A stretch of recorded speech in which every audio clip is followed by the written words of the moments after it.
Kalau jujur namanya ghibah. Kalau bohong namanya buhtan. Ghibah plus kebohongan, waliyadzubillah min dzalik. Tidak akan masuk ke dalam surga orang yang tukang namimah, nggak bakal masuk ke dalam surga.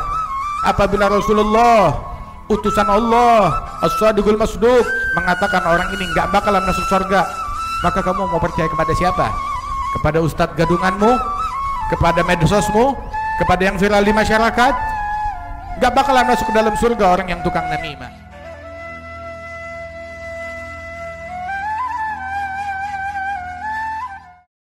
Jaga lidah kita dari kebohongan, jaga lidah kita dari dusta, jaga lidah kita dari gosip, membicarakan keburukan orang lain. Saya jujur. Kalau jujur namanya ghibah.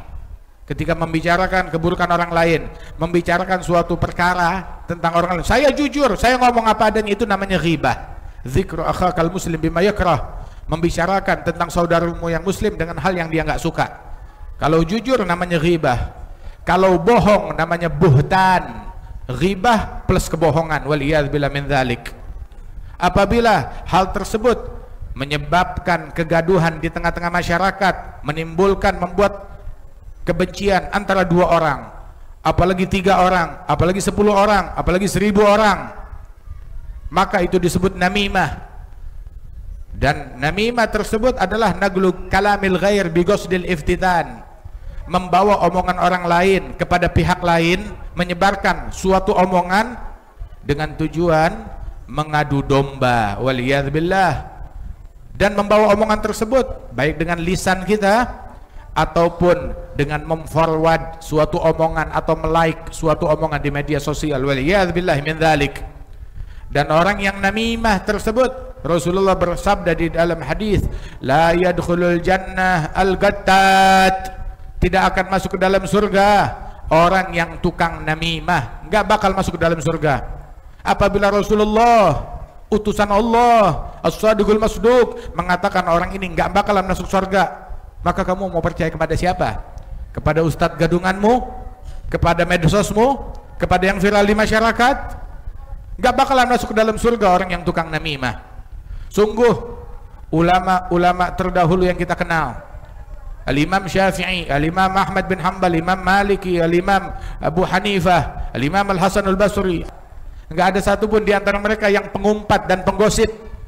Mereka adalah orang-orang yang berkata baik.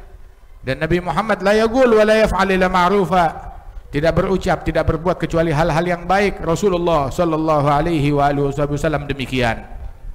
Nah, karenanya itu jagalah lidah kita dari keburukan. Dan disebutkan oleh Allah Subhanahu wa taala, hammazim masya'ib binamim manna'in lil khairi mu'tadin athim utullin ba'da dzalika zanim. Ulama ahli tafsir menafsirkan ayat ini bahwasanya tukang namimah dan adu domba atau provokator yang membuat manusia saling bermusuhan satu sama lain, saling membenci, mengajarkan kebencian di tengah-tengah masyarakat, orang semacam ini biasanya adalah orang hasil anak perzinaan, waliyadzubillah min dzalik. Produk zina yang semacam ini, waliyadzubillah. Ini yang diucapkan oleh para ulama.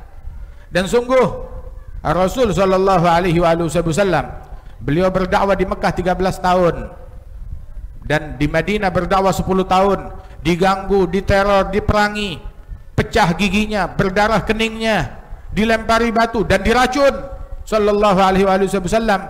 Tapi mana cacian dan kata-kata buruk yang beliau ungkapkan kepada musyrikin, mana cacian dan kata-kata buruk yang beliau ucapkan kepada munafikin yang ada di Madinah.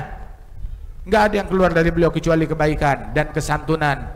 Dan inilah sunnahnya Nabi Muhammad, ajarannya Nabi Muhammad, dan ajarannya Wali Songo, dan ajarannya para a'immah, ajarannya para sahabat Rasulullah, para tabi'in, para tabi'in, para ahli hadis, para ahli fikih. Ini adalah ajarannya mereka radhiyallahu anhum wa ardhahum ajma'in.